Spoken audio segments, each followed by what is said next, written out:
கர்த்தராகிய இயேசு கிறிஸ்துவின் இனிய நாமத்தில் உங்கள் ஒவ்வொருவருக்கும் கிங் ஆஃப் குளோரி சபையின் அன்பின் வாழ்த்துக்கள். இப்பொழுதும் தலைமை போதகர் பாஸ்டர் வின்சென்ட் அவர்கள் வழங்கும் தேவ செய்தியை கேட்டு ஆசீர்வாதத்தை பெற்றுக் கொள்ளுங்கள். உனக்குள்ள ஆண்டவர் இருந்தா வனாந்தரம் வர்றதுக்கு சான்ஸ்.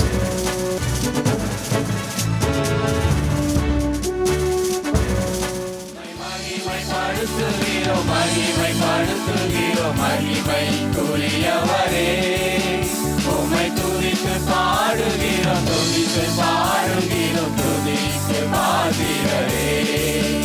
உம்மை மகிமைப்படுத்துகின்றோம், உம்மை துதித்து பாடுகின்றோம், உம்மை மகிமைப்படுத்துகின்றோம், உம்மை துதித்து பாடுகின்றோம், உம்மை மகிமைப்படுத்துகிறோம், மகிமைப்படுத்துகிறோம், மகிமைக்குரியவரே, உம்மை துதித்து பாடுகிறோம், துதித்து பாடுகிறோம், துதித்து பாடுகிறே.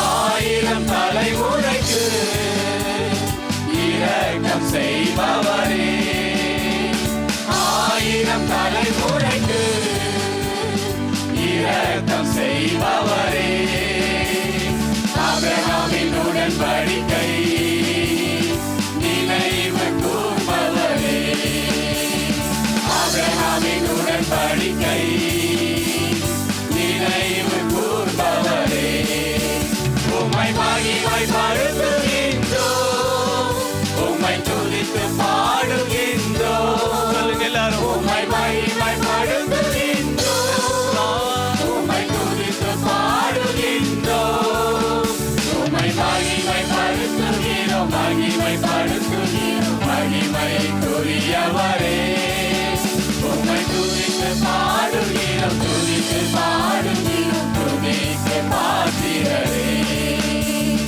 மோசையோடு இருந்தது போல் என்னோடும் இருக்கின்றீர், மோசையோடு இருந்தது போல் என்னோடும் இருக்கின்றீர். எனக்கு எதிராக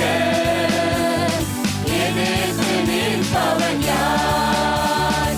எனக்கு எதிராக எதிர்த்து நிற்பவன் யார்? உம்மை மகிமைப்படுத்துகின்றோம், உம்மை துதித்து பாடுகின்றோம், உம்மை மகிமைப்படுத்துகின்றோம், உம்மை துதித்து பாடுகின்றோம், உம்மை மகிமைப்படுத்துகிறோம், மகிமைப்படுத்துகிறோம், மகிமைக்குரியவரே, உம்மை துதித்து பாடுகிறோம், துதித்து பாடுகிறோம், துதித்து பாடுகிறே. வானம் உந்தன் சிங்காசனம், பூமி உந்தன் பாதப்படி, வானம் உந்தன் சிங்காசனம், பூமி உந்தன் பாதப்படி. சொல்லுங்க. வானம் உந்தன் சிங்காசனம், வானம் உந்தன் சிங்காசனம், பூமி உந்தன் பாதப்படி. வானம் உந்தன் சிங்காசனம், சிங்காசனம், பூமி உந்தன் பாதப்படி. பாதத்தில் நின்றபடியே உம்மை உயர்த்துகிறோம், பாதத்தில் நின்றபடியே உம்மை உயர்த்துகிறோம், உம்மை மகிமைப்படுத்துகின்றோம். எல்லாரும் கரங்களை உயர்த்தி இந்த கால வேளையில ஆண்டவரே உம்மை மகிமைப்படுத்துகிறோம், ஆண்டவரே உம்மை உயர்த்துகிறோம், ஆண்டவரே ஒருவரே மகிமைக்குரியவர், ஆண்டவரே பாடுகின்றோம், உம்மை மகிமைப்படுத்துகின்றோம், உம்மை துதித்து பாடுகின்றோம், உம்மை மகிமைப்படுத்துகின்றோம், உம்மை துதித்து பாடுகின்றோம், உம்மை மகிமைப்படுத்துகிறோம், மகிமைப்படுத்துகிறோம், மகிமைக்குரியவரே, உம்மை துதித்து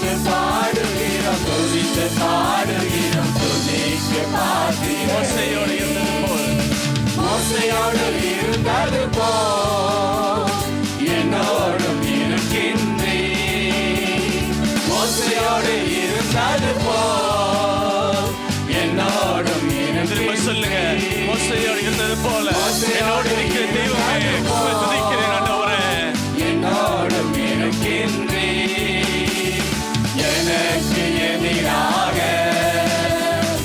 எதிர்த்து நிற்பவன் யார்? எனக்கு எதிராக எதிர்த்து நிற்பவன் யார்?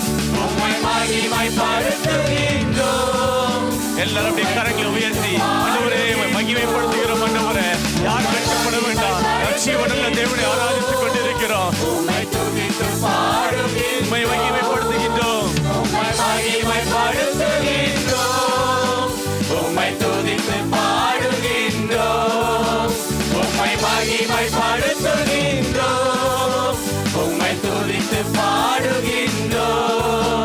உம்மை மகிமைப்படுத்துகிறோம். மகிமைப்படுத்துகிறோம். மகிமைக்குரியவரே உம்மை துதித்து பாடுகிறோம். துதித்து பாடுகிறோம். துதிக்கு பாத்திரரே உம்மை மகிமைப்படுத்துகிறோம். மகிமைப்படுத்துகிறோம். மகிமைக்குரியவரே உம்மை துதித்து பாடுகிறோம். துதித்து பாடுகிறோம். துதிக்கு பாத்திரரே உம்மை மகிமைப்படுத்துகின்றோம்.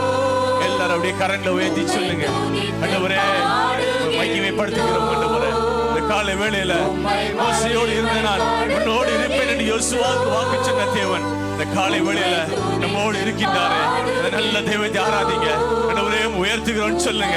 ஆண்டவரே மகிமைப்படுத்துகிறோம். ஆண்டவரே உயர்த்துகிறோம். ஆண்டவரே மோசையோடு இருந்தது போல நான் உன்னோடு இருப்பேன் என்று சொன்னவர், உனக்கு விரோதமாய் ஒருவரும் நிற்பதில்லை என்று சொன்னவர் இந்த காலை வேளையில உங்களோடு இருக்கின்றாரே, என்னோடு இருக்கின்றாரே. அதற்காக இந்த தேவனை துதிங்க. எல்லா வாய்களை திறந்து கரங்களை உயர்த்தி ஆண்டவரே உயர்த்துகிறோம். ஆண்டவரே ஒருவரே மகிமைக்குரியவர். ஆண்டவரே ஒருவரே ஆராதனைக்குரியவர். ஆண்டவரே ஒருவரே போற்றப்படத்தக்கவர். ஆண்டவரே உம்மை மகிமைப்படுத்துகின்றோம்.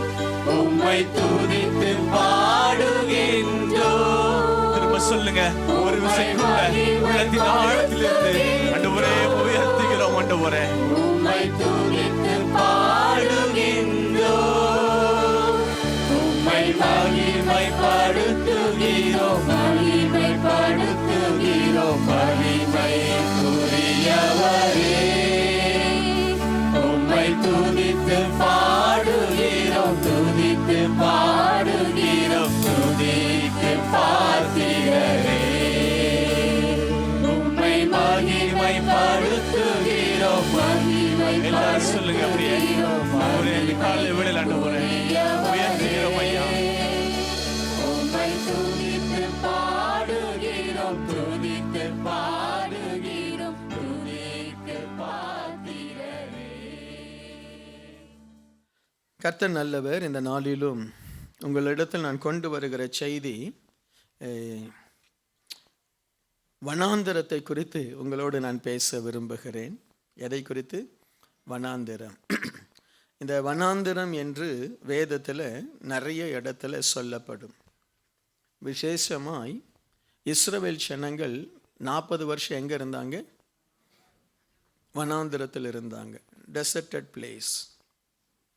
இந்த வனாந்தரம் என்றால் என்ன அப்படின்னு சொல்லி நாம் நம்முடைய வாழ்க்கையில் தெரிந்து கொள்ள வேண்டும். ஆவிக்குரிய வாழ்க்கையில் இந்த வனாந்தரம் பொதுவாய் அந்த வனாந்தர வாழ்க்கை என்று சொல்லுவாங்க. இன்னும் நம்ம நம்முடைய பயணத்தில் சில நேரம் ஏதேனை போல இருக்கக்கூடிய காலங்கள் இருக்கும். ஏதேன் என்று சொல்லும் பொழுது எல்லா ஆசீர்வாதம், எல்லா செழிப்பு, ஒரு நிறைவு, ஒரு சமாதானம், எல்லாத்திலையும் ஒரு சந்தோஷமாக இருக்கும். எங்கே போனாலும் நல்ல காரியங்கள், நம்ம கேட்கிற காரியங்களும் நல்ல காரியமாக இருக்கும். நம்மக்கிட்ட வர ஆட்கள் கூட நல்லதை சொல்லுவாங்க, நல்லா இருங்கன்னுவாங்க, நம்மளை ஆசீர்வதிப்பாங்க. நம்ம நிறைய ஃப்ரெண்ட்ஸுங்க வருவாங்க. அந்த நாட்களில் நிறைய ஃப்ரெண்ட்ஸுங்க நமக்கு வருவாங்க. அவங்கெல்லாம் நமக்கு உதவி செய்வாங்க, நல்லதை சொல்லுவாங்க. ஸோ இந்த ஏதேன் இல்லாவிட்டால் ஒரு யோர்தான் அருகிலே இருக்கிற ஒரு வாழ்க்கை, ஒரு புல்வெளி வாழ்க்கை, ஒரு வயல்வெளி வாழ்க்கை என்பது ரொம்ப ஆசீர்வாதமானது. அந்த வாழ்க்கையில் இருந்து சிலர் வனாந்திரத்துக்கு வந்துடுவாங்க, அது ரொம்ப கொடுமை. சிலர் வனாந்திரத்திலிருந்து ஆசீர்வாதத்திற்கு வருவாங்க. அது ரொம்ப பிளெஸ்ஸிங். இன்றைக்கு இந்த வனாந்தரம் என்றால் என்ன? ஒருவேளை உன்னுடைய லைஃப்பில் அந்த வனாந்தரம் இருக்குமானால் இன்றைக்கு ஆண்டவர் அந்த வனாந்தரத்திலிருந்து உங்களை வெளியே கொண்டு வரணும். Price the Lord. உங்களுக்கு சில நேரத்தில் தெரியல, டாக்டர்கிட்ட போகிறீங்க, சிலர் சொல்லுவாங்க, ஸ்பெஷலாக லேடிஸ் சொல்லுவாங்கன்னு, எனக்கு ஒரு மாதிரி இருக்குன்னுவாங்க. டாக்டர்கிட்ட ஒரு மாதிரி இருக்குன்னா மெடிசன் வாங்க முடியுமா? என்ன? ஸோ அன்றைக்கி நான் சர்ச்சுக்கு வரல, என்னம்மா செய்யுது, ஒரு மாதிரி இருக்குது, தலை வலிக்கா, அப்படி தெரியல, வயிறு வலிக்கா, இல்லை அப்படியும் தெரியல, அப்போ என்ன செய்யுது, இல்லை ஒரு மாதிரி இருக்குது. அதனால தான் ஆண்கள் டென்ஷன் ஆகிடுவாங்க. என்ன ஏதாவது நீனா 6 மாத குழந்தையா, உனக்கு நான் கண்டுபிடிக்க, உனக்கு என்ன இந்த அம்மாவுக்கு வயிறு வலிக்கா, காது வலிக்கா, கண்ணு வலிக்கான்னு சொல்லின்னு. அதே மாதிரி தான் நிறைய பேர் தங்களுக்கு என்ன பிரச்சனைன்னு தெரியல, சொல்ல தெரியல, புரிஞ்சிக்க தெரியல, நான் எங்கே இருக்கிறேன்னு நிறைய பேருக்கு தெரியல. அவங்க நினைக்கிறாங்க நான் ரொம்ப ஆசீர்வாதமாக இருக்கிறேன், ஆனால் பார்த்தா வனாந்திரத்தில் இருக்காங்க. ஆமீன், வனாந்திரத்தில் இருக்காங்க. இன்னைக்கு ஆண்டவர் நமக்கு உதவி செய்யட்டும். ஆதியாகமம் 21வது அதிகாரம் 14வது வசனம். ஆபிரகாம் அதிகாலையிலே எழுந்து அப்பத்தையும் ஒரு துருத்தி தண்ணீரையும் எடுத்து ஆகாருடைய தோளின் மேல் வைத்து பிள்ளையை ஒப்பு கொடுத்து அவளை அனுப்பிவிட்டான். அவள் புறப்பட்டு போய் பெயர்செபாவின் வனாந்தரத்தில் அலைந்து திரிந்தாள். திடீர்னு ஒரு நாள் ஆகாரை ஆபிரகாம் கூப்பிடுறான். ஆகாருக்கு தெரியல, ஒன்றும் தெரியல. எப்பொழுதும் போல ஒரு சாதாரணமான ஒரு நாள், என்னைக்கும் போல ஒரு நார்மல் டே. என்ன நம்ம சொல்லுவோம், இட் இஸ் நார்மல் டே. என்னைக்கும் போல ஆபிரகாம் கூப்பிடுறாரு, ஏதாவது வேலை தருவார் போல இருக்குது, இல்லாட்டா ஏதாவது சொல்லுவார், இதை செய் அதை செய்ன்னு சொல்லுவார். இல்லாட்டா தெரியும் அவளுக்கு நம்ம அக்காக்காரி இருக்காள, யார், சாராள், ஏதாவது போட்டு வச்சிருப்பா. ஸோ ஏதாவது கேட்பார், சரி சமாளிச்சிடலாம். ஒரு நாள் அவன் நினைக்கல, போன உடனே சூட்கேஸ் எல்லாம் ப்ரிப்பேர் பண்ணி வச்சுருக்கு, எல்லாம் ப்ரிப்பேர் பண்ணியிருக்கு. அங்கே அப்பம் வச்சுருக்கிறாரு, துருத்தியில் இதை வச்சுருக்கிறாரு, கொஞ்சம் வெள்ளி காசும் கொடுத்துருப்பார். ஆபிரகாம் என்னை விட ரொம்ப நல்ல மனுஷன். நானே யாராவது போனாங்கன்னா அவங்களுக்கு கொடுத்து அனுப்புகிறோம், ஐயா என்ன கொஞ்சம் இந்த காசு வச்சுக்கோ, கொஞ்சம் ஏதாவது பண்ணிக்கோ, என்ன இப்போ என் பையனை நான் ஊருக்கு அனுப்புகிறேன்னா அவங்கக்கிட்ட கொஞ்சம் ஏதாவது கொடுத்து அனுப்புகிறோம். ஸோ இவருடைய பையன் இஸ்மவேல் போக போகிறான். சரியா? அந்த நேரத்தில் அவங்களுக்கு என்ன தேவை அப்படின்றது அப்பமும் தண்ணீர் குறைஞ்சி போச்சு, அதுதான். மற்றபடி அந்த அம்மா அவனுடைய இடுப்புலெல்லாம் கோல்டு வச்சுருக்கும், அதை சுருட்டி வச்சுருக்கோம், எங்கேயாவது எல்லாத்தையும் கொடுத்தாரு. திடீர்னு சொல்கிறாரு, சாரா ஆகார் நீ புறப்பட்டு போ. என்னங்க சொல்கிறீங்க, நீ போயிடுமா? எங்கே போவே கேட்குறாங்க அந்த அம்மா. எங்கே போக சொல்கிறீங்க? இல்லை, எனக்கு சாரால் கட்டளையிட்டுட்டாங்க, ஆண்டவர்னு சொல்லிட்டாங்க, இனிமே உனக்கு இந்த வீட்டில் இடம் இல்லை, தயவுசெய்து போயிடு. அந்த மகளுடைய இருதயம் உடைஞ்சு போச்சு. என்ன நினச்சே பார்க்கலையே, இப்படி ஒரு நாள் எனக்கு வருமா நினச்சே பார்க்கல. அவ கோபித்து கொண்டு ஓடின நாள் இருந்தது. ஆனால் இப்போ ஆபிரகாம் சொல்கிறாரு, நீ போயிடு, நீ எனக்கு வேண்டாம். அதுதான் வண்ணாந்திரம். சரியா? எல்லாம் நல்லா இருந்தது, திடீர்னு நீ போயிடுன்னு சொல்லி அனுப்பிச்சிட்டாங்க. அவன் யோசிக்கிறான், எங்கே போவேன்? எங்கேயாவது நீ போ. ஸோ வனாந்திரம் என்பது ஒரு நல்ல இடத்திலிருந்து நீ தள்ளப்படுவது, ஒரு நல்ல இடத்திலிருந்து உன்னை ஏதோ ஒரு காரணத்தினால உன்னை புறக்கணிப்பது. ஏன் இந்த வனாந்திரம் அவளுக்கு வந்தது? பெரிய விஷயம் இல்லை. அண்ணன் தம்பி 2 பேரும் சண்டை போட்டுக்கிட்டாங்க. அண்ணங்காரன் தம்பியை கொஞ்சம் கிண்டல் பண்ணிட்டான். இது பெரிய பிரச்சனையா? இஸ்மவேல் ஈசாக்கு கொஞ்சம் விளையாட்டில் ஏதோ சொல்லி கேலி பண்ணியிருக்கான், அவ்வளவுதான். நம்ம பிள்ளைங்க ஒருத்தர் அடிச்சுக்கலையா? சொல்லுங்கள், நீங்கள் அண்ணன் தம்பியாக இருக்கும்போது ஒருத்தரோட ஒருத்தர் சண்டை போடலையா? நீ அடித்து உன் தம்பிக்கு பல்லு கூட உடஞ்சிருக்கும், உன் அம்மா சொல்லுவா, நீ தாண்டா பிள்ளையினுடைய பல்ல உடைச்சிட்ட, இல்லாட்டா தம்பி ஏதோ கையிலேருந்து தூக்கி அடிச்சிருப்பான், அவன் மூக்கில் இங்கே ஒரு வெட்டு இருக்கும். சொல்லலாம், இது பற்றியா உன் தம்பி வெட்டின வெட்டு ஏதோ வச்சு. ஒரு சாதாரணமாய் நடக்கிற ஒரு பிரச்சனை ஆகாரின் தலையிலே சாபமாய் மாறி அவள் இருந்த ஆசீர்வாதமான இடத்தை விட்டு அவள் துரத்தப்படுகிறாள். அதுதான் வண்ணாந்திரம். ஸோ நம்முடைய லைஃப்பில் சில நேரத்தில் இப்படி நடக்கலாம். எங்கே போகிறேன்னே தெரியல. ஏன் இது எனக்கு நடந்தது? ஏன் எனக்கு இந்த வண்ணாந்திரம்? ஒருவேளை உங்கள் லைஃப்பில் கூட இது நடந்திருக்கலாம். என்ன எல்லாம் நல்லா போயிட்டு இருந்துச்சு ஐயா, ஒரு குறை இல்லை. திடீர்னு என்னமோ நடந்தது. இன்னைக்கு எங்கே போகிறதுன்னு தெரியல, என்ன செய்கிறதுன்னு தெரியல. ஒரு வேதனையான ஒரு அனுபவம். இந்த அனுபவம் உங்கள் லைஃப்பில் வந்துட்டா தயவு செய்து அலர்ட் ஆகிடுங்க. என்ன திடீர்னு நல்ல வேலை இருக்கும், டக்குன்னு எல்லாமே டோர் க்ளோஸ் ஆகிடுது. நீ நேசிக்கிறவங்களே உன்னை பார்த்து சொல்கிறாங்க, இல்லாட்டா உன்னை வெறுக்கிறாங்க. ஆமேன். வண்ணாந்திரம். ஆகவே தான் நம்முடைய ஜெபங்கள்ல ஏன் இந்த 40 நாள் ஜெபம், ஏன் இரவு ஜெபம்? வண்ணாந்திரம் வரக்கூடாது ஐயா. வண்ணாந்திரம் நம்ம லைஃப்பில் வரக்கூடாது. ஆகாருக்கு வந்துச்சு. இது ஆகார் என்ன சாதாரண ஆளா? நம்ம சும்மா பேசும் பொழுது ஆகாரை ரொம்ப குறைச்சி பேசிடுவோம். ஆகார் என்ன சாதாரண ஒரு மனுஷியா, சாதாரணமான ஒரு மகளா? தேவதூதனை தரிசித்த மகள். ஆமேன். அவன் முதல் முறை போகும்போது தேவதூதன் வந்து சொல்கிறான், ஆகாரே எங்கே போற, எங்கிருந்து வர? திரும்ப போய் ஆபிரகாமுக்கு அடங்கியிரு. தேவ தூதனை தரிசித்த ஒரு ஆகார்னா அவளுடைய ஸ்பிரிச்சுவாலிட்டியை யோசித்து பாருங்க. இல்லாவிட்டால் அவளுடைய நற்பண்பை யோசித்து பாருங்க. நம்ம சாராளுக்காக ஆகாரை சில நேரத்தில் மட்டம் படுத்தி பிரசங்கம் பண்ணிடலாம். ஆனால் ஆகார் ஒரு அடிமையாக இருந்தவள் இந்த அளவுக்கு ஆபிரகாமுக்கு மனைவியாக கூடிய அளவுக்கு அவளில் அவ்வளவு நற்குணங்கள் இருந்திருக்கு. ஆனால் என்னமோ தெரியல, வனாந்திரம் ஸ்டார்ட் ஆயிடுச்சு. ஸோ அதனால தான் தேவ பிள்ளைகள் மிகுந்த ஜெபத்தோடு தாழ்மையோடு, நான் ஏதேனில் இருக்கிறேன், நான் ஆசீர்வாதமாக இருக்கிறேன் அப்படின்னு நம்ம ஒரு நாளும் நினைக்கக்கூடாது. வனாந்திரம் any time it can start in your life. Praise the lord. அதுக்கு தான் நம்ம ஜெபத்துக்கு ஓடி வரோம். அதற்கு தான் ஆண்டவருடைய சமூகத்தில் வர்றோம். ஆண்டவரே வனாந்திரம் வேண்டாம், ஆண்டவரே வனாந்திர வாழ்க்கை வேண்டாம். திடீர்னு நம்மளை சுற்றி இருக்கிற உறவுகள் எல்லாம் எதிராளிகளாக மாறிடுவாங்க. நமக்கு தெரியாது, ஏன் தெரியாது.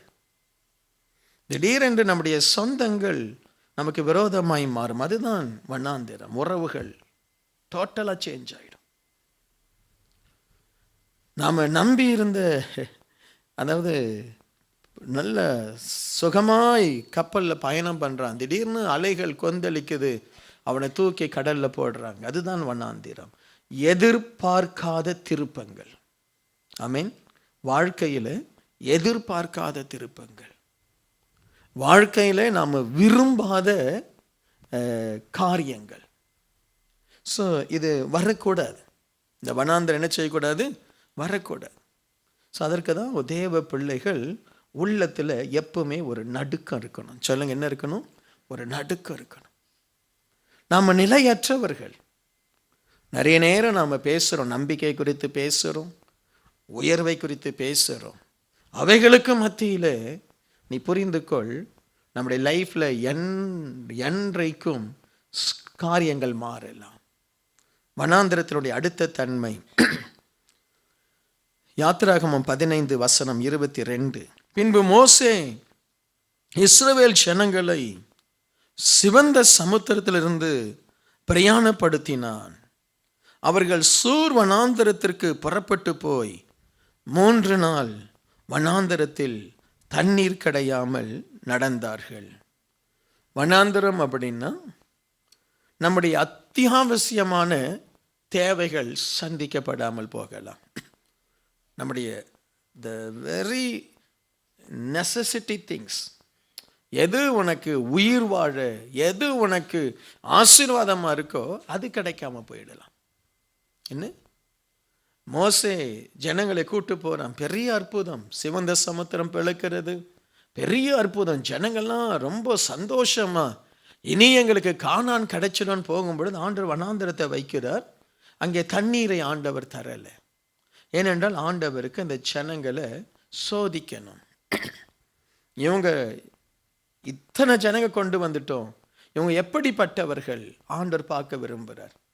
அந்த நேரத்தில் அவங்க எல்லாரும் ஆண்டவருடைய இருதயத்தை வேதனைப்படுத்தினாங்க. மோசையை கல்லெறிந்து கொல்ல நினைத்தாங்க, கடவுளுக்கு விரோதமாய் முறுமுறுத்தாங்க. வனாந்திரம் என்கிறது நம்முடைய லைஃப்பில், இந்த வனாந்திரம் நம்முடைய தேவைகள் சந்திக்கப்படாத ஒரு காலம். நம்முடைய தேவைகள் சந்திக்கப்படாத ஒரு காலம் வனாந்திரம். அந்த வனாந்திரத்தில் ஆண்டவர் நம்மளை பார்க்குறார்.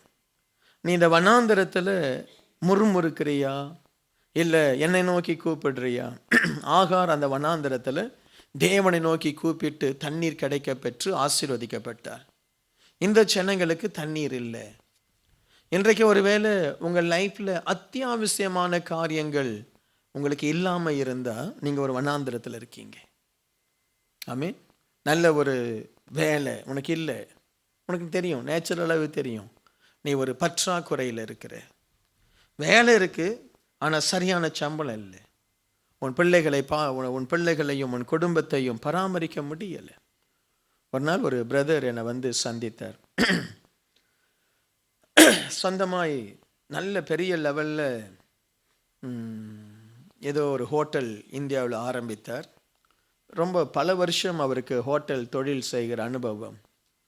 அதில் நஷ்டம் அடைஞ்சிட்டார், கடன் ஆகி போச்சுது. உடனே சிங்கப்பூருக்கு வேலைக்கு வந்தார். வந்த இடத்துல அவருடைய கடனுக்கும் அவருடைய குடும்பத்தை நடத்துவதற்கும் போதுமான வருமானம் இல்லை. அவருடைய வேலையை இப்போ வேறு ஹோட்டல் வேலையில் வேறு ஏதோ வேலை செய்கிறார்.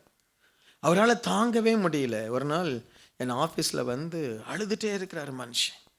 எனக்கு அவருக்கு ஆறுதல் சொல்லவே எனக்கு முடியல, அப்படி ஒரு கண்ணீர்.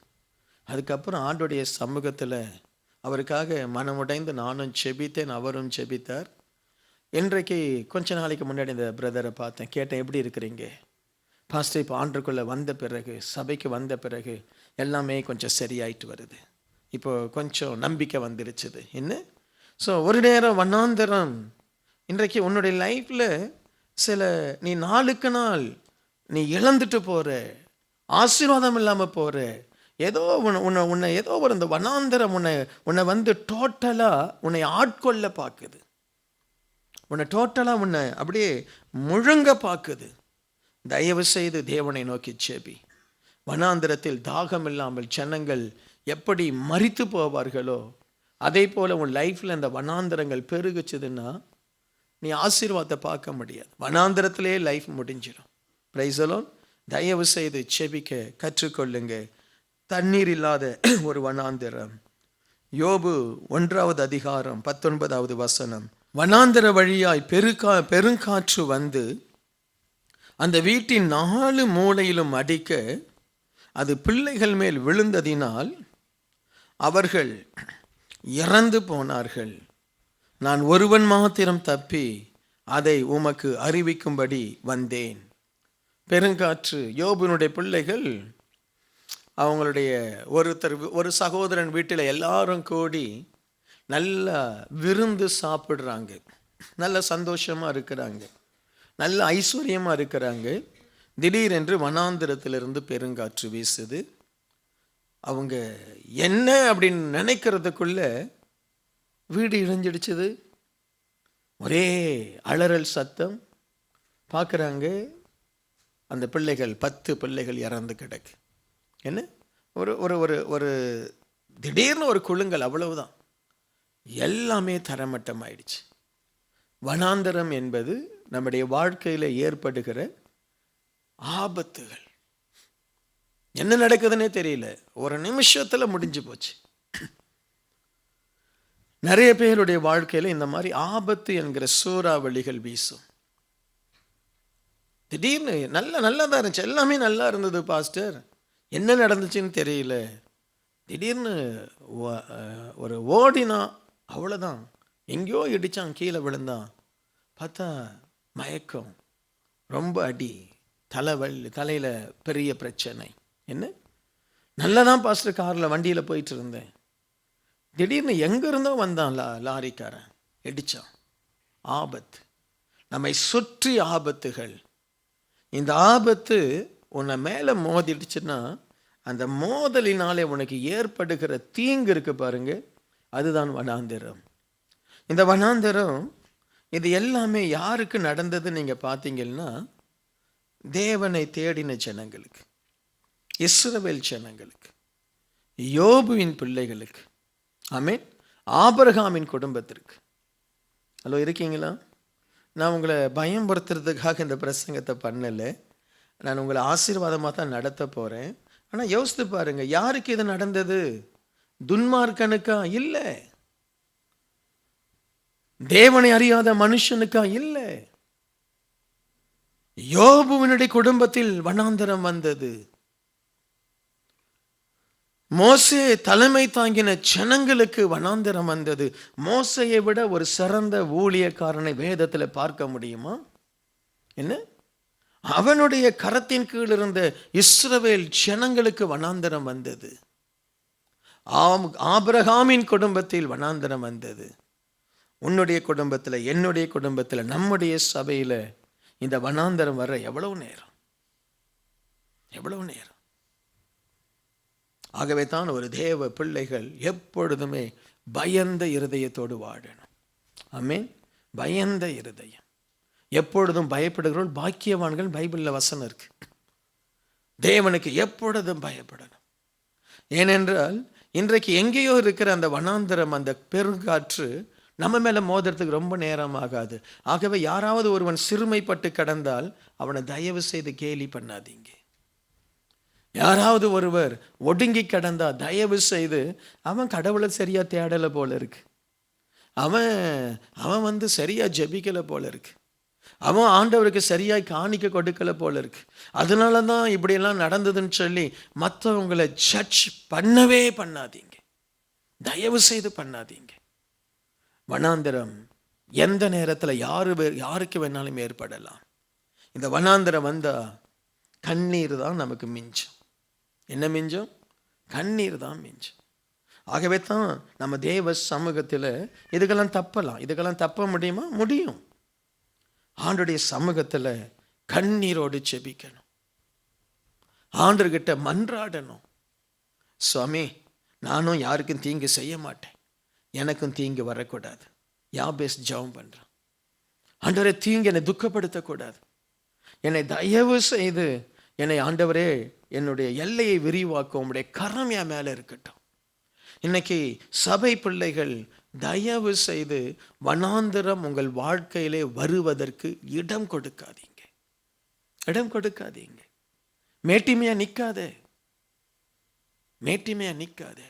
உள்ளத்தின் ஆழத்தில் நான் தப்பு பண்ணிட்டேனா, என் மேலே குறை இருக்கா, நான் சரின்னு நினச்சிட்டு தவறான பாதையில் போகிறேன்னா, நான் தான் ரைட்டுன்னு நினச்சிட்டு நான் தப்பாக இருக்கிறேன்னா, ரொம்ப ஆபத்து இல்லை, ரொம்ப ஆபத்து இல்லை. Price the Lord. ஸோ இந்த வனாந்தரம் யாருக்கெல்லாம் இந்த வனாந்தரம் வருது அப்படின்னு நம்ம பார்க்கும் பொழுது அதை கொஞ்சம் கவனிப்போம். ஆதியாகமம் 16வது அதிகாரம் 6வது வசனம். அதற்கு ஆபிராம் சாராயை நோக்கி, இதோ உன் அடிமை பெண் உன் கைக்குள் இருக்கிறாள், உன் பார்வைக்கு நலமானபடி அவளுக்கு செய் என்றான். அப்பொழுது சாராய் அவளை கடினமாய் நடத்தினபடினால் அவள் அவனை விட்டு ஓடி போனாள். ஸோ இந்த ஆகார், அவள் சாராளுடைய அடிமை பெண். ஆனால் அவள் கர்ப்பவதி ஆனவுடனே சாராளை அலட்சியம் பண்ணான். சாராளை என்ன பண்ணா? அலட்சியம் பண்ணான். அப்போ உடனே சாராள் போய் ஆபிரகாம் கிட்ட போய் கெஞ்சிரா. அப்போ சாராளுடைய நிலைமை கொஞ்சம் மோசமாக இருக்கு.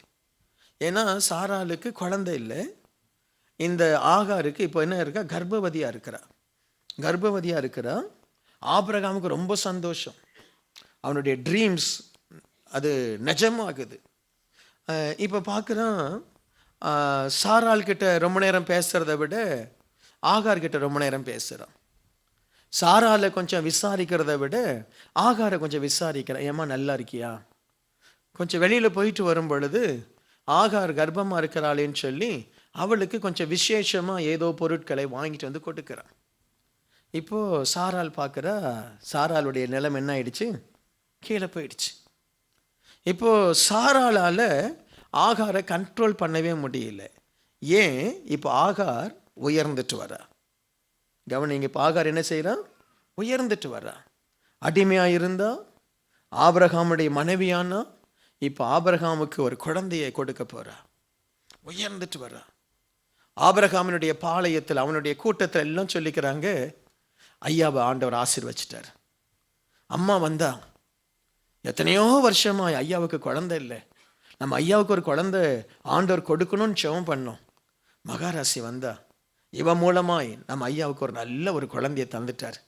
எல்லாரும் வாழ்த்துறாங்க, ஆகார் நீ வாழ்க, ஷாலோம் இருப்பாங்கன்னு ஆகாரை பார்த்து சொல்லியிருப்பாங்க. நீ நல்லா இருப்பம்மா, நல்லா இருப்ப. இப்போதான் எங்கள் ஐயாவுடைய முகத்திலே ஒரு சந்தோஷம், அவருடைய முகத்தில் ஒரு பெரிய ஒரு மகிழ்ச்சி.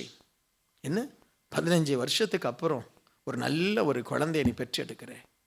இப்போ ஆகார் உயர்த்தப்படுறா, சாராள் தாழ்ந்து போறா. சாராள் போய் முறையிடுறா. இந்த இடத்துல ஆபிரகாமை தேவனோடு கூட இணைத்து கொள்ளுங்க, தேவனா நினைங்க. சாராள் தேவன்கிட்ட போய் முறையிடுற, ஆண்டவரே நான் தானே இந்த ஆகாருக்கு உதவி செய்தேன், இன்னைக்கு இந்த ஆகார் என்னை அலட்சியம் பண்றாளே, அவளுக்கு ஏதேன் வந்துடுச்சுது, அவளுக்கு ஐஸ்வர்யம் வந்துடுச்சுது, அவளுக்கு ஆசீர்வாதம் வந்துடுச்சுன்னு சொல்லி இன்னைக்கு இந்த ஆகார் என்னை அலட்சியம் பண்றாளேன்னு சொல்லி அவள் தேவனிடத்துல முறையிடுகிறதை போல ஆபிரகாமிடத்துல முறையிட்ட உடனே ஆபிரகாம் சொல்றான், ஆகாரை உன் கையில நான் திருப்பி தரேன். எப்போ தெரியுமா ஐயா வனாந்திரம் ஸ்டார்ட் ஆகுது? உனக்கு நன்மை செய்தவனை நீ அசட்டை பண்றப்பர், உன்னை ஆசீர்வதித்தவர்களை நீ சபிக்கிறப்பர். விளங்குதா உங்களுக்கு? உன்னை உயர்த்தினவங்களை காலால எட்டி வதச்சிடுறப்பர்.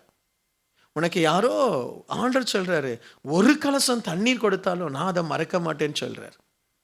உனக்கு நன்மை செய்தவர்களை என்னைக்கு நீ அலட்சியம் பண்றியோ, என்னைக்கு அவங்கள அற்பமாய் நினைத்து நீ மலடி, நான் பிள்ளை தாச்சி. ஓ மை காட், அவளுக்கு தெரியல வனாந்திரம் வரப்போகுது, தெரியல. நான் ஆசீர்வதிக்கப்பட்டவள், நீ கிளவி, நான் எங்கள் பிரைஸ் எல்லாம், நான் எங்கள், நீ கிளவி. அவ்வளவு அசட்டை பண்ணா. வாழ்க்கையில் உங்களுக்குள் யாரையாவது நீங்கள் அசட்டை பண்ணி இருந்தீங்கன்னா, அசட்டை பண்ணுற சுபாவம் உங்களுக்கு இருந்தால் இன்னைக்கு மனம் திரும்புங்க. பிரைஸ் எல்லாம், ஆமீன். நல்ல ஆசீர்வாதமாய் நீ ஒருத்தர் அசட்டை பண்ணுறதுனால உனக்கு வனாந்திரம் ஸ்டார்ட் ஆகிடும். இருக்கீங்களா? ஆமீன். யாரையும் அசட்டை பண்ணக்கூடாது. இது எல்லா லெவலுக்கும் போகும். அப்பாவை அசட்டை பண்ணுற பிள்ளைக்கு வனாந்திரம் வரும், புருஷனை அசட்டை பண்ணுற மனைவிக்கு வனாந்திரம் வரும், மனைவி அசட்டை பண்ணுற புருஷனுக்கு வனாந்திரம் வரும், மாமியாரை அசட்டை பண்ணுற மருமகளுக்கு வனாந்திரம் வரும், மருமகளை அசட்டை பண்ணுற மாமியாருக்கு வனாந்திரம் வரும். மாற்றவே முடியாது, மாற்றவே முடியாது. உன்னுடைய வேலை இடத்துல உனக்கு சூப்பர்வைசராக ஒருத்தரை வச்சிருக்கிறாங்க.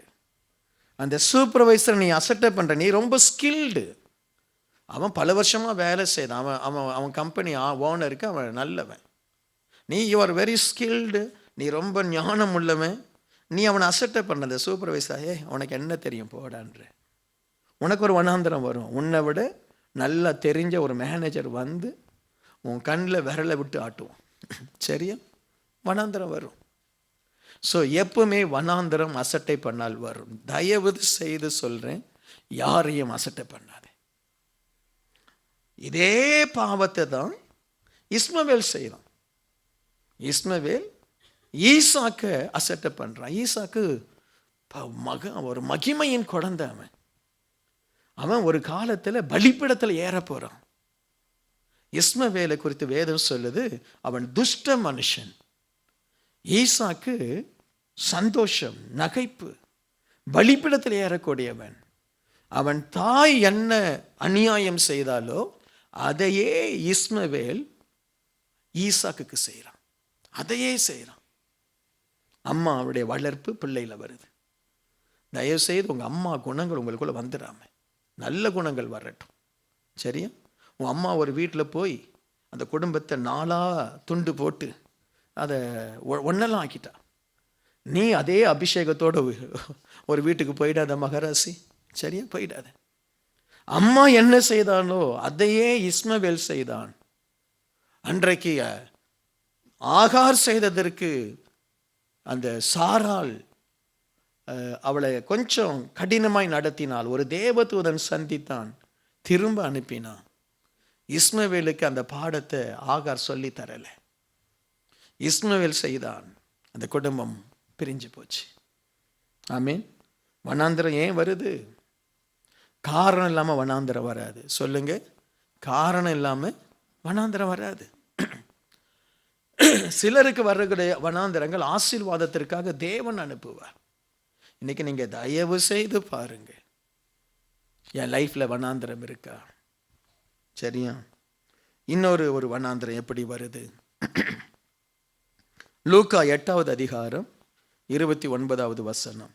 அந்த அசுத்த ஆவி அவனை விட்டு போகும்படி இயேசு கட்டளையிட்டபடியினால் அப்படி சொன்னான்.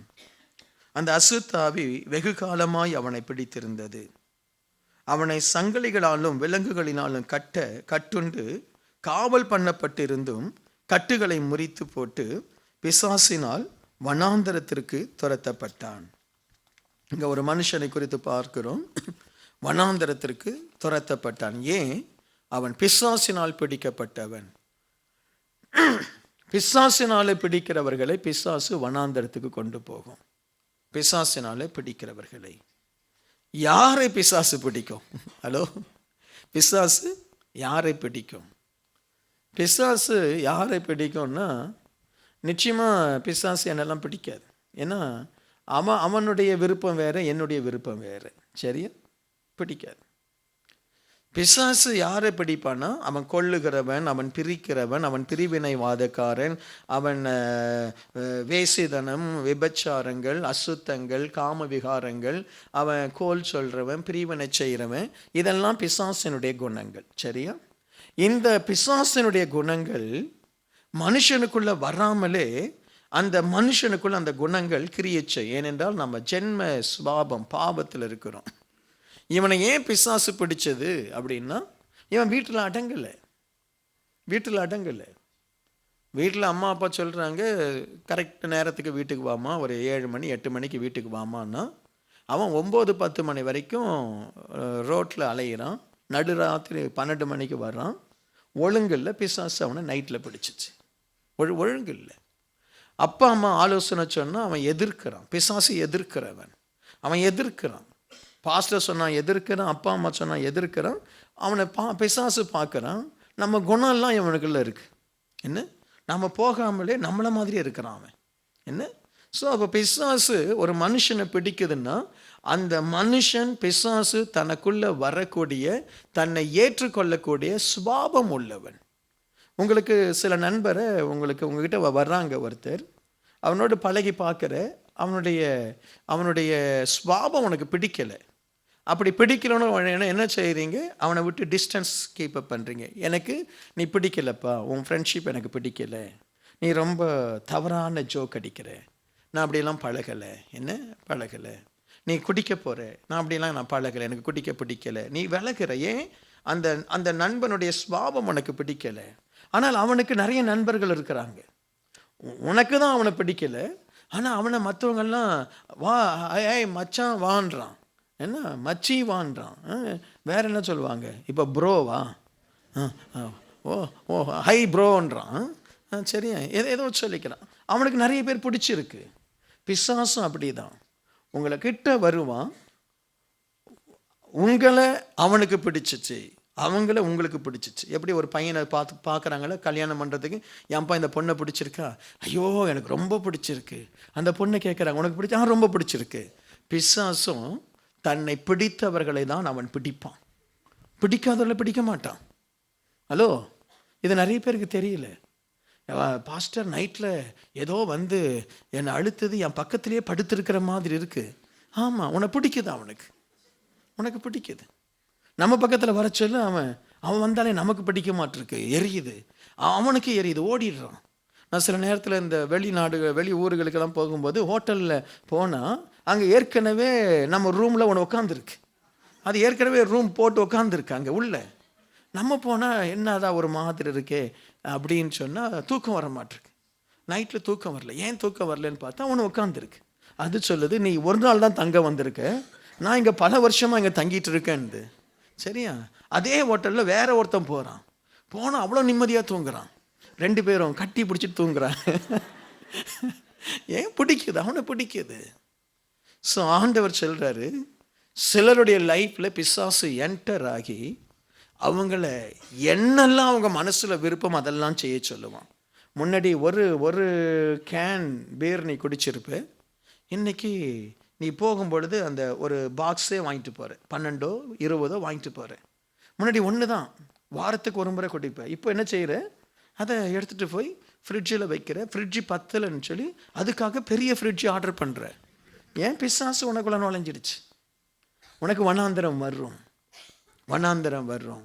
உனக்குள்ள ஆண்டவர் இருந்தால் வனாந்தரம் வர்றதுக்கு சான்ஸ் இல்லை. நீ ஆண்டவர் அறியாத ஃப்ரெண்ட்ஷிப், ஆண்டவர் அறியாத உறவுகள், ஆண்டவரை அறியாத எண்ணங்கள் உனக்குள் வரும் பொழுது பிசாசு உனக்குள்ள நுழைஞ்சா, அவன் சொல்கிறாங்க அவனை வீட்டிலேயே அவன் இல்லை. அவனுக்கு நல்ல 5 ரூம் ஃப்ளாட் இருக்குது, ஆனால் அவன் அங்கே இருக்க மாட்டிருக்கான். பாருங்க, நல்ல வீடு இருக்கும், வீட்டில் இருக்க மாட்டான், ரோட்டில் விழுந்து கிடப்பான். பிசாசு யாருடைய லைஃப்பில் பிசாசின் ஆதிக்கம் இருக்கோ அவர்களை பிசாசு எடுக்கும்.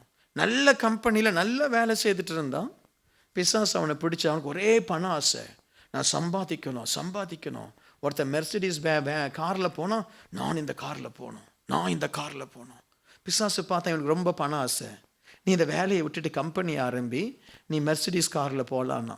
சரியா? கம்பெனியில் மேனேஜராக இருந்தான், இப்போ மெர்சிடிஸ் காரில் போகிறான், டிரைவராக போகிறான். ஏன்னா பண ஆசை. போய் ஆரம்பித்தான், கம்பெனி ஆரம்பித்தான், பண ஆசை, பணம் வேணும், பணம் ஆரம்பித்தான், போயிடுச்சு, பணம்லாம் போயிடுச்சு. இப்போ அங்கங்கே போகும்பொழுது ஒரு சார்கிட்ட போய் நின்று, சார் எனக்கு நான் நல்லா ட்ரைவ் பண்ணுவேன். சரி வாப்பா இந்த காரு. ஐயோ, நம்ம ஜெபம் பண்ண அதே காரு, கர்த்தர் கொடுத்துறார் சாட்சி, நான் ஜெபம் பண்ண அதே மெர்சிடிஸ் பென்ஸ் கார் நான் ஓட்டும்படி ஆண்டவர் உதவி செய்தார். எப்போ ஓட்டி? அவன் சொந்த காரை இல்லை சார், வேலைக்கு இருக்கேன். பிசாசு இழுக்கும். நல்ல அம்மா அப்பா, நல்ல குடும்பம், நல்ல பையன் பார்த்துட்டுப்பாங்க, பிசாசு வந்து இழுக்குது. ஏன்னா அவன் இந்த நம்மலாம் இப்படி வைப்போம்ல, அவன் இப்படிலாம் வச்சுருக்கான். சரியா? இங்கே முடியெல்லாம் வச்சு எங்கே என்னமோ பண்ணியிருக்கான், இங்கெல்லாம் முடி வளர்க்குறான். சரியா? எங்கே வளர்க்க, அதை பற்றி நான் தப்பு சொல்லலை, அது வளரட்டும். எங்கெங்கேயோ வளர்க்குறான், என்னென்னமோ பண்ணுறான். இந்த பொண்ணுக்கு அதுதான் பிடிச்சிருந்துச்சு. சரியா? பிசாசு உள்ள கிரிச்சது. அவன் பயங்கர பிசாசு. அம்மா அப்பா ஒரு நல்ல கல்யாணத்தை அரேஞ்ச் பண்ணாங்க. இவ சொல்கிறா, நான் வாழ்ந்தால் அவரோடு தான் வாழ்வேன். நீ அங்கே போனால் வாழ மாட்டேம்மா, சாவேன்னு சொல்கிறாங்க. நான் செத்தாலும் சாகிறேன்ட்டா. என்ன? அவன் ஆண்டவருக்காக நாம் எப்படி சொல்கிறோம் அதே மாதிரி, நான் சாகிறேன் ஆண்டவரே, அவருக்காக நான் சாகிறேன் அப்படின்னா கல்யாணமும் பண்ணிட்டா. இவளே போய் பண்ணிட்டா.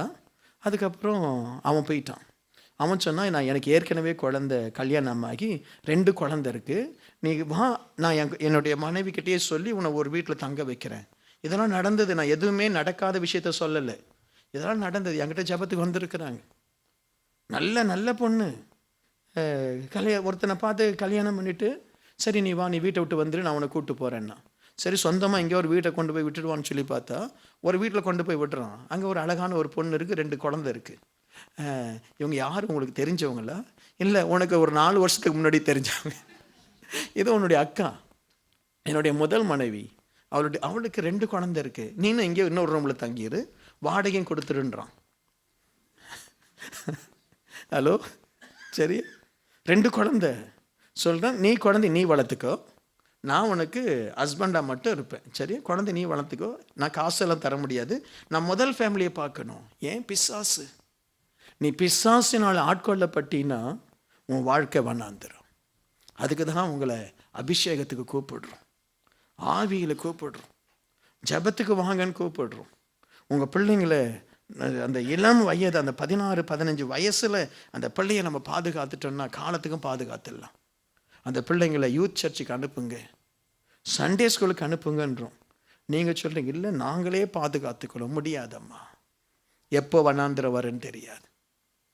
Price the Lord. எப்போ வண்ணாந்திரம் வருன்னு தெரியாது. பிசாசினாலே வண்ணாந்திரம் வரும். மத்தேயு 4வது அதிகாரம் 11வது வசனம். அப்பொழுது இயேசு பிசாசினால் சோதிக்கப்படுவதற்கு வனாந்தரத்தில் ஆவியானவராலே வனாந்தரத்திற்கு கொண்டு போகப்பட்டார். இயேசுவானவரும் பிசாசினால் சோதிக்கப்படுவதற்கு யாராலே கொண்டு போகப்பட்டார்? சத்தமாக சொல்லுங்க. ஸோ அதனால் அவர் தப்பிச்சிட்டார். Price the Lord. ஆவியானவரே சில நேரத்தில் உன்னை வனாந்தரத்திற்கு கொண்டு போவார். எனக்கு தெரியல, இயேசு கிறிஸ்துவை சோதிக்கும்படி, அவருக்குள் இருக்கக்கூடிய வல்லமையை வெளியே கொண்டு வரும்படி, அவரை ஆவியில் நிரப்பி அவரை அநேகருக்கு ஆசீர்வாதமாய் மாற்றும்படி ஆண்டவர் இயேசு கிறிஸ்துவை வனாந்தரத்துக்கு கொண்டு போனார். நான் விரும்புகிறேன், இங்கே இருக்கிற நம்ம எல்லாரும் இந்த வனாந்தரத்துக்கு தான் போகணும்னு நான் நினைக்கிறேன். ஆமேன். சரியா? வேறு வனாந்தரத்துக்கு நம்ம போயிடக்கூடாது. Price the Lord. ஒருவேளை ஆண்டவர் உங்களை உயர்த்தும்படி, அபிஷேகத்தில், கிருபையில், தேவ தயவில் உங்களை மேன்மைப்படுத்தும்படி ஆவியானவரே உங்களை வனாந்தரத்துக்கு கூட்டு போகணும். அது ரொம்ப நல்லா இருக்கும். Price the Lord. பாஸ்டர், நீங்கள் போயிருக்கிறீங்களா? போயிருக்கிறேன், போய் கொண்டும் இருக்கிறேன், போகக்கூடாது என்று ஜெபிக்கிறேன். Praise the lord. ஆமென். போயிருக்கிறேன், போய் கொண்டும் இருக்கிறேன். இதே தான் உங்களுக்கும். சரியா? வனாந்தரத்துக்கு போயிருக்கியா? போயிருப்பேன், தாராளமாக போயிருப்பேன். பாஸ்டர், என்னைக்கு கல்யாணம் ஆச்சோ அன்னைக்கு என் வனாந்தர வாழ்க்கை ஸ்டார்ட் ஆச்சு பாஸ்டர். அது முடியும் முடியும் முடியும் முடியும்னு சொல்லி நானும் 20 வருஷம் ஓட்டிட்டேன். அது முடிஞ்ச பாடு இல்லை. Price the Lord. முடிஞ்சிடும். ஆமேன். சரியா? ஆமேன். சரியா? ஒருத்தர் சொல்லலாம், பாஸ்டர் ஒரு வருஷமாக இந்த வனாந்தரத்தில் இருக்கேன், அதுக்கு முன்னாடி ஏதேனில் இருந்தேன், என் அப்பா என்னை அப்படியே, அம்மா அப்பா என்னை தூக்கி தான் சுமந்தாங்க. அந்த புத்தி இல்லாத மனுஷன் கடைசியில் ஒரு குரங்கு கிட்டக்கு வந்து என்னை கொடுத்து என் வனாந்தர வாழ்க்கை ஸ்டார்ட் ஆயிடுச்சு பாஸ்டர். கவலைப்படாதீங்க, ஒரு மறுரூபமாக்குகிற தேவன் இங்கே இருக்கிறார். ஆமென். ஹல்லேலூயா. சரியா? சரி, நான் நினச்சேன் ஒரு புதுசாக கல்யாணமான ஆட்கள் தான் ஏதாவது கொஞ்சம் யோசிப்பாங்கன்னு. நிறைய ஆட்கள். ஆமாம் ஆமாம், இது மாதிரி. சரியா? ஸோ ஆண்டவர் நல்லவர். உன் புருஷனை மாற்றிட்டார். ஆமேன்னு சொல்லுங்க. ஹல்லேலூயா. அவன் மனைவியை மாற்றிட்டார். நமக்கு ஆண்டவர் கர்த்தரே நம்மளை சில வனாந்தரத்தில் நடத்துவார். அது நல்லது. எலியாவை நடத்தினார். ஆமென். மோசேயை நடத்தினார். ஆபிரகாமை நடத்தினார். அந்த வாழ்க்கை நல்லது. சரி, இந்த வனாந்தரத்தில் ஆண்டவர் என்ன செய்ய போகிறார் அதை மட்டும் நான் உங்களுக்கு சொல்லி முடிக்கிறேன். ஏசாயா 45வது அதிகாரம் 2வது வசனம். நான் உனக்கு முன்னே போய் கோணலானவைகளை செவ்வையாக்குவேன். உன் வனாந்தரத்தில் இயேசு உனக்கு முன்னாடி போட்டு. ஆமேன்னு சொல்லுங்களேன். ஆண்டவரை பார்த்து சொல்லுங்க, சாமி நீங்கள் வனாந்தரத்தில் கொண்டு வந்துட்டீங்க. கொஞ்சம் வேகமாக போகிறேன். நீங்கள் வனாந்தரத்தில் கொண்டு வந்துட்டீங்க, நோ ப்ராப்ளம், நீங்கள் எனக்கு முன்னாடி போங்க. சொல்லுங்கள், ஆண்டவரே நீங்கள் எனக்கு முன்னாடி போங்க. சொல்லுங்கள், நல்லா சொல்லுங்கள், நீங்கள் முன்னாடி போங்க. அவர் முன்னாடி போனால் கோணலானதை செவ்வையாக்கிடுவார். ஹல்லேலூயா. நீங்கள் பிரசங்கியில் வசனம் வருதுன்னு நினைக்கிறேன். கடவுள் கோணலாக்கினதை யார் சரியாக்க முடியும்? ஆமென். உன் லைஃப் எவ்வளவு கோணலாக இருந்தாலும் இயேசு கிறிஸ்து உன் முன்னாடி போட்டோம். அது எப்படி அவர் போவார்? அவர் வேதத்தை வாசித்து, ஆண்டவரே நீங்கள் முன்னாடி போங்க, உங்கள் சமூகம் எனக்கு முன்பாய் போகட்டும்னு சொல்லி ஒரு நல்ல அர்ப்பணித்து ஜெபம் பண்ணுங்க. இன்னைக்கு ஆண்டவர் உங்களுக்கு முன்னாடி போவார். அதற்காக தான் இந்த பிரசங்கம். ஆமென். இன்னைக்கு இந்த 40 நாள் ஜெபம் பண்ணிட்டு இருக்கோம், ஃபாஸ்டிங்கில் இருக்கிறோம். ஆண்டவர் உங்களுக்கு முன்பாய் போவார். அடுத்த ஆண்டவர் என்ன செய்வார்? சங்கீதம் 97 வசனம் 3. அக்கினி அவருக்கு முன் சென்று சுற்றிலும் இருக்கிற அவருடைய சத்துருக்களை சுட்டெரிக்கிறது. அக்கினி போகும். ஆமேன். அக்கினி அக்கினி, தேவ பிரசன்னம், தேவ வல்லமை, ஜெபம். நீ செபிக்க உன்னுடைய வனாந்தரத்தில் பாம்பு வரலாம், ஓநாய்கள் வரலாம், பிரச்சனைகள் வரலாம். ஆண்டவர் முன்னாடி போறாரு. ஆண்டவர் தாமே உனக்கு முன்பாய் அக்னியை அனுப்புவார். உன்னை ஒருத்தரும் டச் பண்ண முடியாது. ஆண்டவர் அந்த யாக்கோப்பு அந்த வனாந்தரத்தில் ஓடும் பொழுது ஆண்டவர் அவனுக்கு தரிசனமாகி சொல்றாரு, நான் சொன்னதை செய்யும் இடம் உன்னை விட்டு நான் என்ன செய்ய மாட்டேன், விலக மாட்டேன். அல்லேலூயா. நம்ம எல்லாருக்கும் முன்னாடி அக்கினி போகணும். ஆமேன். நம்ம எல்லாருக்கும் முன்னாடி என்ன போகணும், தேவனுடைய அக்கினி போகணும். ஏன் இது நடக்குது? ஒரு உன்னதமான ஒரு வசனத்தை நான் சொல்றேன். இந்த வசனத்தை மட்டும் பிடிச்சிக்கங்க. இதுதான் வெற்றிக்கு வழி. Price the Lord. சொல்லட்டும் அந்த வசனத்தை. யோவான் 14:6. அதற்கு இயேசு, நானே வழியும் சத்தியமும் ஜீவனுமாயிருக்கிறேன். என்னை அல்லாமல் ஒருவனும் பிதாவினிடத்தில் வர்றான். என்னை அல்லாமல் ஒருவனும் ஆசீர்வாதத்தினிடத்தில் வர்றான். என்னை அல்லாமல் ஒருவனும் வனாந்தரத்திலிருந்து வெளியே வர முடியாது. அல்லேலூயா. இயேசுவே வழி, இயேசுவே சத்தியம், இயேசுவே ஜீவன். உன் வனாந்தரத்திலிருந்து தப்ப ஒரு வழி இருக்கப்பா. ஆமீன். உன்னுடைய சாபத்திலிருந்து தப்ப ஒரு வழி இருக்கு. உன்னுடைய பிரச்சனையிலிருந்து தப்ப ஒரு வழி இருக்கு. உன்னுடைய போராட்டத்திலிருந்து தப்ப ஒரு வழி இருக்கு. யார் தான் அந்த வழி? இயேசு கிறிஸ்து. அவ்வளவுதான். நான் வனாந்தரத்தில் ரொம்ப எக்ஸ்பிளைன் பண்ணேன். இயேசு கிறிஸ்துவை குறித்து எக்ஸ்பிளைன் பண்ண முடியல, எனக்கு டைம் இல்லை. இயேசு தான் நமக்கு வழி. சொல்லுங்க, உனக்கு வழி. உன் கண்ணு குருடு மாதிரி இருக்கா? பரவாயில்ல, இயேசு உனக்கு வழியாக இருப்பார். உனக்கு எல்லாமே நெகட்டிவ் திங்கிங் எல்லாமே சரியா இல்லாத மாதிரி தெரியுதா? இயேசு உனக்கு வழியாய் மாறப்போறார். ஆமென். வழியாய் மாறுவார். இயேசு நமக்கு வழி. வனாந்திரத்திலிருந்து வெளியே வர வழி காட்டுவார். சாபத்திலிருந்து வெளியே வர வழி காட்டுவார். என்ன, வாழ்க்கையில முன்னேறுவதற்கு வழி காட்டுவார். கடல்ல எங்க மீன் இருக்கு அங்க மீனுக்கு வலைய போடும்படி வழி காட்டுவார். சொல்றார், போ இந்த இடத்துல மீனை போடு, இந்த இடத்துல வலைய போடு, மீன் கிடைக்கும். வழி காட்டுவார். Price the Lord. வழி காட்டுவார். உனக்கு வரி பணம் கட்ட காசு இல்லையா? இந்த இடத்துல போய் தூண்டில் போடு, உனக்கு வரி பணம் கட்ட காசு கிடைக்கும். வழி காட்டுவார். ஆமென். உனக்கு கண்ணு தெரியலையா? சீலோவாம் குளத்துல போய் கழுவு, கண்ணு தெரியும். வழி காட்டுவார். ஆமென். அல்லேலூயா. நிச்சயமாய் வழி காட்டுவார். ஆண்டவர் சொல்றாங்க, ஆண்டவரே கழுத வேணுமே, இங்க போ, அங்க ஒரு கழுதை இருக்கும், கூட்டு வா. யாராவது கேட்பான், இயேசுக்கு வேணும்னு சொல்லு. ஆமென். உனக்கு என்னென்ன ஆசீர்வாதம் வேணுமோ அதை ஆண்டோடைய நாமத்தினால கேட்டு நீ வாங்கி கொள்ளலாம். உனக்கு வேணும்னா அவ்வளோ ஒன்று தான், இயேசுக்கு வேணும்னாலும் ஒன்று தான். ஆமென். உனக்கு ஆண்டவர் ஐஸ்வர்யத்தை கொடுத்தா அது யாருக்கு? அது ஆண்டவருக்கு தான். சரியா? உனக்கு ஆண்டவர் ஐஸ்வர்யத்தை கொடுக்கிறார். ஒரு குழந்தைய கேட்கிற, அது யாருக்கு? உனக்கா? இயேசுக்காவுக்கு அந்த குழந்தை. ஆண்டவரே இந்த குழந்தைய உமக்காக நான் வளர்த்து கொடுப்பேன். Price the Lord. வழி காட்டுவார். ஆமென். இன்றைக்கு உன் வனாந்திரத்தில் போய் விழுந்துராத. ஒருவேளை இன்னைக்கு வனாந்திரத்தில் இருந்தீன்னா இயேசுதான் வழி. ஆமென். இயேசுவே என்னை வெளியே கொண்டு வாருன்னு சொல்லுவோம். அப்படியே எழுந்து நின்று ஜெபம் பண்ணுவோமா? வேகமாக ஜெபம் பண்ணுவோம். ஒரு ஹல்லேலூயா. ஸ்தோத்திரம் ஆண்டவரே. இயேசப்பா, என் வனாந்திரம் மாறன் ஆண்டவரே. இயேசுவே, என்னுடைய வனாந்திர வாழ்க்கை ஒரு முடிவுக்கு வரணும் ஆண்டவரே.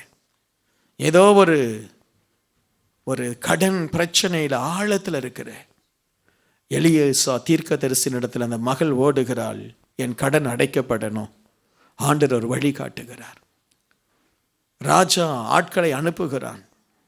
ஐயோ, தேசத்துல பஞ்சம், சத்ருவினால் தேசம் மூடப்பட்டிருக்கு. எலிசா சொல்றாரு, நாளைக்கு இந்நேரம் கோதுமை வார்கோதுமை மிக குறைந்த விலையில கிடைக்கும். ஐயா, இது எப்படி கிடைக்கும்? ஆண்டவர் சொல்றாரு கிடைக்கும். அதே மாதிரி ஆண்டவர் வழி திறந்தார். அந்த பெரிய சேனைக்கு ரதங்களும் குதிரைகளும் வருகிற ஒரு சத்தத்தை கேட்க பண்ணினார். அவ்வளவுதான். எல்லாத்தையும் விட்டுட்டு ஓடிட்டான். அந்த தேசம் திரும்ப ஆசீர்வாதமாய் மாறினது. ஆண்டவரே வழி, இயேசுவே வழி. அல்லேலூயா. மோசே, ஆண்டவரே இவ்வளவு ஜனங்களுக்கு நான் தண்ணிக்கு என்ன பண்ணுவேன்? வழியாகிய தெய்வம் ஜீவ தண்ணீரை கண்மணிலிருந்து புறப்பட பண்ணினார். உன் தேவைக்கு ஆண்டவர் வழி காண்பிப்பார். உன்னுடைய பிரச்சனைக்கு ஆண்டவர் வழி காண்பிப்பார். உன்னுடைய போராட்டத்திற்கு ஆண்டவர் ஒரு வழியை காண்பிப்பார். உன்னுடைய வனாந்திரத்திலிருந்து நீ வெளியே வரப்போற. இந்த வனாந்திர காலம் இன்றைக்கு முடியட்டும். இயேசுவின் நாமத்தினால் இன்றைக்கு அந்த வனாந்திர காலம் முடியட்டும். இன்றைக்கு இயேசுவின் நாமத்தினால் அந்த வனாந்திர வாழ்க்கை ஒரு முடிவுக்கு வரட்டும். ஆமென் சொல்லி ஜெபியுங்களே. இன்னைக்கு நடக்கும். எனக்கு தெரியும். இந்த பிரசங்கத்தை அதற்காக தான் ஆண்டவர் கொண்டு வந்தார். வனாந்திரம் என்றால் என்ன என்று உங்களுக்கு உணர்த்தும்படியாகவும், அந்த வனாந்திரத்திலிருந்து வெளியே வரும்படியாகவும் ஆண்டவர் இன்றைக்கு உங்களை அழைத்து வந்தார். இன்றைக்கு இந்த பிரசங்கத்தை பார்த்து கொண்டிருக்கிற, கேட்டுக்கொண்டிருக்கிற என் அன்பு சகோதரனே, சகோதரியே, இயேசுவே வழி வெளியே வருவதற்கு. வேறே ஒரு வழி இல்லை. அந்த இருளில் இருந்து வெளியே வருவதற்கு இயேசுவே வழி. யோசேப்புக்கு எதுவுமே தெரியல, என்ன நடக்குதுன்னே தெரியல, என்ன தன் வாழ்க்கையில் நடந்து கொண்டிருக்கிறதுனே தெரியல. அவன் பார்த்தது சிறைச்சாலை. சிறைச்சாலையில் அந்த கம்பிகளை தான் அவன் பார்த்தான், கண்ணீரை தான் அவன் பார்த்தான். அவனுடைய வாழ்க்கையில் தேவன் அவனுக்கு ஒரு வழியை உருவாக்கினார். என் இயேசு இந்த இடத்தில் உனக்கு ஒரு வழியை உருவாக்கி கொண்டிருக்கிறார். நீ அறியாத ஒரு வழி உனக்கு உருவாக்கி கொண்டிருக்கிறது. உனக்கு தெரியல, இந்த ஆலயத்தில் வந்து நீ கதறி அழுது கொண்டிருக்கிறாய். ஐயோ, எத்தனையோ வருஷமாய் வந்து அழுகிறேன்னு, எனக்கு ஒரு அற்புதம் நடக்கலையா? எங்கேயோ ஏதோ ஒரு இடத்துல ஒரு பான பாத்திரக்காரனை ஆண்டவர் தொட்டு ராஜாவை சந்திக்கும்படி செய்ததை போல உன் வாழ்க்கையிலும் தேவன் எங்கேயோ யாரையோ ஏற்படுத்தி கொண்டிருக்கிறார். யாரோ ஒருவர் மூலமாய் ஏதோ ஒரு காரணத்தை வைத்து தேவன் உன்னை உயர்த்த போகிறார். இயேசுவே வழி, சத்தியம், ஜீவன். அல்லேலூயா. இந்த வனாந்திரத்திலிருந்து வெளியே வர முடியும். யோசேப்பு வெளியே கொண்டு வந்தவர். அல்லேலூயா. மொர்தெகாயை வெளியே கொண்டு வந்தவர். அல்லேலூயா. உன்னையும் ஆண்டவர் வெளியே கொண்டு வர போகிறார். எத்தனை பேர் நம்புறீங்க? உங்க வனாந்திரம் இன்றைக்கு முடிகிறது. உன்னுடைய பிசினஸ் தோல்வி மாறுகிறது. உன்னுடைய தொழிலில் இருக்கிற தோல்வி மாறுகிறது. இயேசுவின் நாமத்தில் ஜெபி. ஆண்டவரை மட்டும் தேடு. ஆண்டவரை மட்டும் தேடு. தயவாய் ஆண்டவரை தேடு. உங்களை தயவாய் கேட்கிறேன், இந்த உபவாச நாட்களை இன்னும் ஒரு 2 வாரம் தான் இருக்கு. தயவாய் ஓடி வாங்க, வந்து கதறுங்க. இயேசு உன்னுடைய வழியாய் மாறட்டும். இயேசு உன்னுடைய வழியாய் மாறட்டும். அவர்தான் உனக்கு வழியை காண்பிக்க முடியும். டாக்டர் காட்ட முடியாது, டாக்டர் காட்ட முடியாது, லாயர் காட்ட முடியாது. ஆமென். இயேசு கிறிஸ்து காட்டுவார். எல்லாரும் கரங்களை வணக்கமாய் வைத்து இயேசுவே வழி, சத்தியம், ஜீவன் சொல்லுங்க. இயேசுவே எனக்கு வழி காண்பியும். இயேசுவே எனக்கு வழி காண்பியும். நல்ல சத்தமா ஜெபம் பண்ணுங்க. இந்த வனாந்தரம் போதும் ஆண்டவரே. Enough Lord. I have suffered enough. I don't want to stay in this wilderness anymore. It is enough. Every day you are crying, every day your heart is broken. It is enough. Jesus is the way. என்னுடைய வனாந்தரத்தை அவர்தான் முடித்து கொடுத்தார். என்னை வெளியே கொண்டு வந்தார், வெளியே கொண்டு வந்தார். சொல்லுங்க, ஆண்டவரே இன்னைக்கு இந்த வனாந்தரத்தில் என்னை வெளியே கொண்டு வாரும். இந்த வனாந்தரத்தில் என்னை வெளியே கொண்டு வாரும். இந்த நிம்மதியற்ற வாழ்க்கை, இந்த நிம்மதியற்ற காரியத்திலிருந்து வெளியே கொண்டு வரும். ஒருவேளை ஒரு கர்ப்பத்தின் கனிக்காய் நீ ஜெபிக்கலாம். ஒருவேளை ஒரு குழந்தை பாக்கியத்திற்காக நீ கண்ணீரோடு ஜெபிக்கலாம். உனக்கு அற்புதம் நடக்கும்.